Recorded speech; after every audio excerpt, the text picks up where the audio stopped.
Workout Audio, welcome.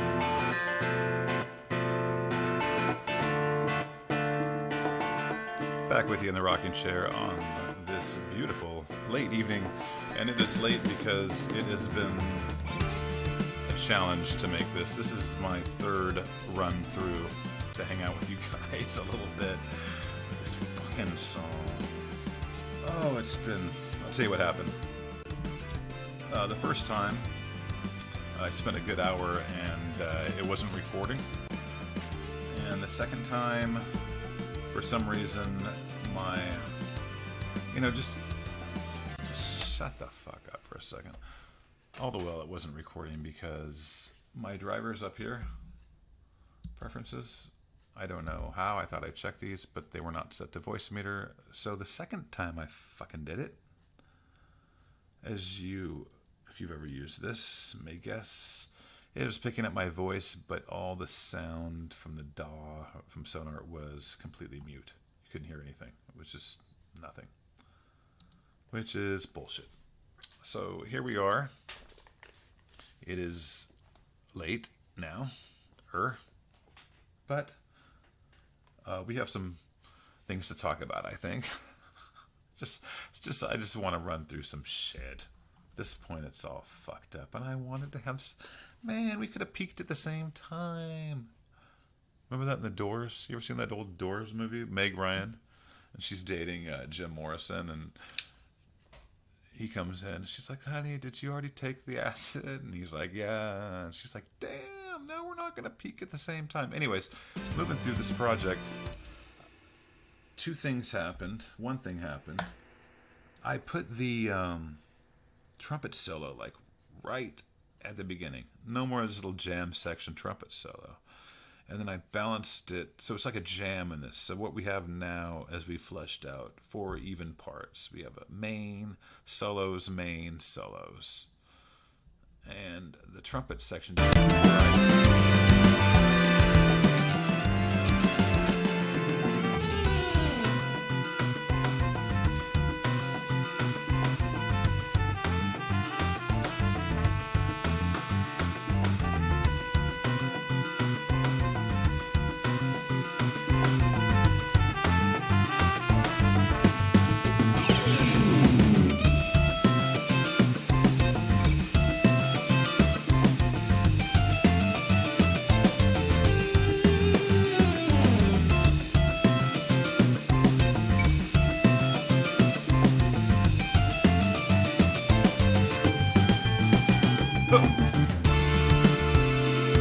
right. So, some of these notes obviously still need some finessing to make them sound ultimately realistic, and some decisions need to be made about where this, slides and how that's going to work. Sounds pretty good right now. I like this, but by accident, and I'll tell you how that happened, I heard this 1 octave lower, which was kind of a happy mistake. It really fucked me up for a while because I didn't know what was going on, and I am kind of proud. It took me a while to construct this and decide what lines I wanted to make and how I wanted that to phrase that. Yeah, that's what I'm looking for. It took me a while to phrase that. I like it. And all of a sudden, it was an octave lower. Let me show you how that sounds. So first off, I noticed that my cool, woo, my scrape wasn't there. And then,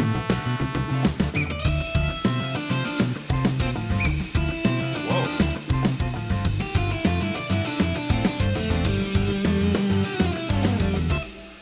So, it's an octave lower.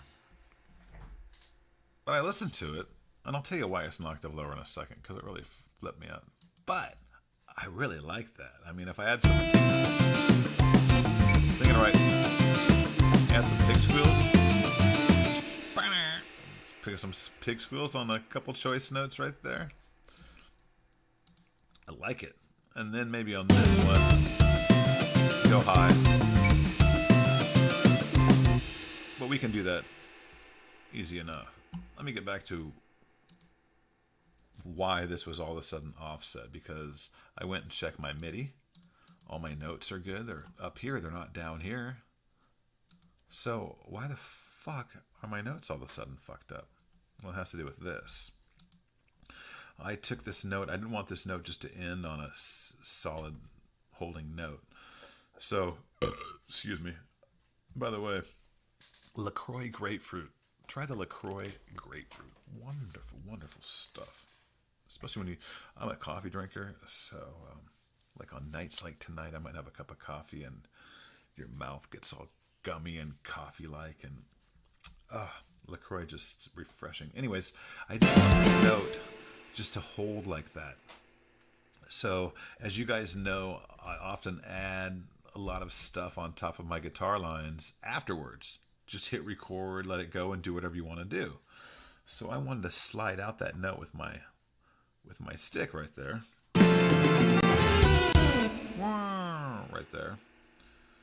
So what happened was that recording of me doing that ended with my joystick down. How far down? Well, 12. Exactly 1 octave. Exactly 1 octave. No shit, Sherlock. So now at this point, after this, real guitar at this point thinks that it is down here instead of up here. So when we get to here, it starts playing an octave lower. I don't know why it plays this first note right, but then these it starts playing an octave lower. And of course, the scrape that I was using, articulation, isn't even there because it thinks everything, all these keys are now down here. So to resolve this issue, you just need to hit record and move your joystick around somewhere in here, which is what I did right here, to let real guitar know that your joystick's no longer in this position, because you can see it came down and it never came up because I was ending that note. So now I can move this anywhere I want, but basically it's just correcting my joystick. So now that it's past this, if we go and play this passage,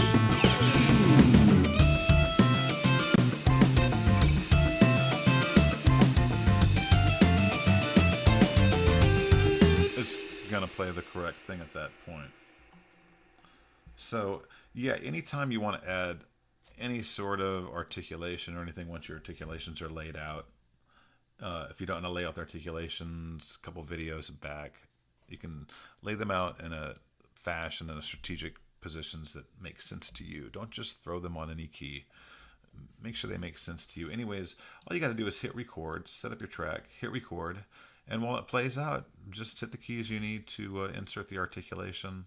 Even if you need modulation, some vibrato on the string, or as you saw here, sliding out. So that really takes a lot of pressure off in your performance, because if it's all you can do just to play the performance, much less trigger the articulations, it's no biggie. It's no biggie. Don't even worry about the articulations. You can go back through and record all that in a completely separate performance. So this is coming along really nicely. I think that in the next 2 weeks or so, we can wrap this, and then we'll just do all this, do this with you guys, all of it, and start bouncing all these off one by one. Check all our MIDI, and then we'll bounce all these off individually and start EQing them a little bit. And yeah, try to get some decent sounding ear candy with high musicality. And musicality is a wonderful word. If you're not familiar with the word musicality, look it up, because musicality kind of is the levels of music great music. And to achieve great musicality, you need things to be in time, which we talk about a lot. Putting things in time, taking time to put things in time, going back, checking all your notes. And then we have the contrast of these three elements. If something's moving slow, then things can contrast moving fast against it. If something's moving fast, like a bass line or drums, you can contrast that with other instruments moving slow against that. If something is complex, use a simple line against the complex, just the opposite. If you have a simple notes or simple three chords, you can add complex arpeggiations or something over that, more complex drum lines. And the same with hard and soft tones. Very abrasive tones, guitar tones, can be supported by nice, lush organs or pads. And just the same if you were going to use a dreamy, lush Rhodes, that second instrument, you don't want to use like a dreamy, lush pad or something necessarily, or another lush, soft instrument against it. You want to contrast that with something like a nice perk organ, something very stiff and cold. And that contrast, it's that contrast that brings out the lushness of what you're trying to achieve. So, whatever you're trying to achieve. But musicality is a wonderful word, wonderful term to think about. So, that said, it's late, and I wasted a lot of time. So, at this point, we would go and save our project. We just hit save and save, or let's use our imagination and pretend, since it's late, that we're done with this project. Like we've bounced off all the tracks and it is complete. In that case, maybe we're not going to come back to it for a month or two. So we might want to archive that. Or maybe we're going to take it to a friend's house because Cakewalk by BandLab's free. And your friend, he's using it now too. So you can just go over, open this shit up, start working on your project. Assuming he has the plugins. But if it's a finished project, maybe you just want to take the audio tracks over there. You don't even need the plugins. And let him do some work on it. Lay some guitar tracks or something. We would go up to File, Save. And this time we're going to, Save As. This time we're going to take that dialog box and go to Cakewalk Bundle. What that bundle would do, I'm not going to do it. What the bundle would do would take all these tracks, everything, and bundle it all up into one nice, tight little spot. All the audio, everything about it, the mixings, everything that has to do with this project would be bundled. And that is what would you use to archive or take somewhere else. That would be your final resting spot for the project, would be a Cakewalk bundle. So we call this just a work project. Just going like that, it's just a typical, you're saving it as what they call a work project. I think they got rid of that term. I think they were confusing people. And then you would graduate from work projects as you moved along and start bundling it. So this is an autosave, as you see, and you were looking. Let's go back. Well, let's just do this. This is saved. Close it out. Now, while I was working on this, it was auto-saving. What you see here, this, if I open this, is what I just saved. But if I had crashed when I first started working today, this right here would not be an autosave. This is just the version that I first opened when I first started working today, before I added anything. And that's what I would be opening if I were to come back here and open this after a crash. To take advantage of an autosave project, which you would do after a crash, you have to go to existing projects, go down to your project, And here you see all the versions of your autosaves, whatever you set your versions to. A version is a snapshot of where you were at that specific time. So we'll look at the dates. 122, 122, I have 4 different versions. And they're spread apart because of the various times I failed making this video. But typically, you would have 4 versions within the same time hour, 4:30, 7:34, 7:30, whatever you set it at. You can set the time intervals whatever you want. So if something were to go wrong, like your guitar starts playing an octave lower because you did something and you don't know what the fuck you did, you can go back 15 minutes, open that version. So this is your autosave. If you crash, this is where you're going to go back to.